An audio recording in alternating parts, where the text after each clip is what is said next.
At which time A. Philip Randolph was a speaker, and then I spoke representing the young people of this, the NAACP Civil Rights Movement. And then I introduced this young man who had just come to talk about the bus boycott that had started in '55. 1956, June, Dr. King came and talked about the bus boycott, where it was. I had the honor of meeting him, and in this picture, as we were coming down the steps, is Dr. King, and also is Medger Evers. Medger Evers I met at that time as well. And Medger Evers was one whom I remember he came here to Newark. And I remember saying to Medger, I understand that they're going to kill you, that there's threats on your life, etc. You shouldn't go back to Mississippi. And he said, Bill, have you ever been to Mississippi? And I said, well, no, I haven't.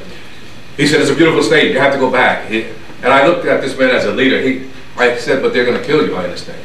He said, you have to come and visit. Beautiful weeping willow trees, I'm going back to make this safe for my children. Well, he went back, of course, you know, he was killed.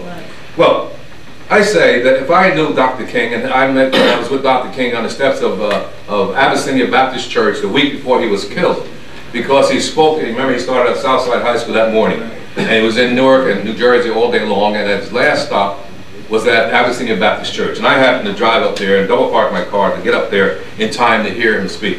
And as I walked up the steps, I heard someone call me, and it was Dr. King. He said, Bill, how you doing? He came up the steps, and he said, you know, I'm so exhausted. He said, they want me to go to another place and make a speech, but I can't do it. I'm just too tired. He was talking against the Vietnam War, if you remember. He was against the war, and he came out of the church, and I had double parked my car, as I say, and when he came out, he said, I'm going over to Harry's. He said, why don't you go over with me? Take a ride over with me. Harry's raising some money for my organization, Harry Belafonte. He said, come on, ride over with me, you know. And so the police officer, whom I think was Tommy Hedspeth at the time, was his driver. And Tommy said, Bill, I'll bring you back. And he said, cook. I started to go with Dr. King, but I didn't go because I was double parked and I was blocking people. And I said, no, Dr. King, I'll see you next time.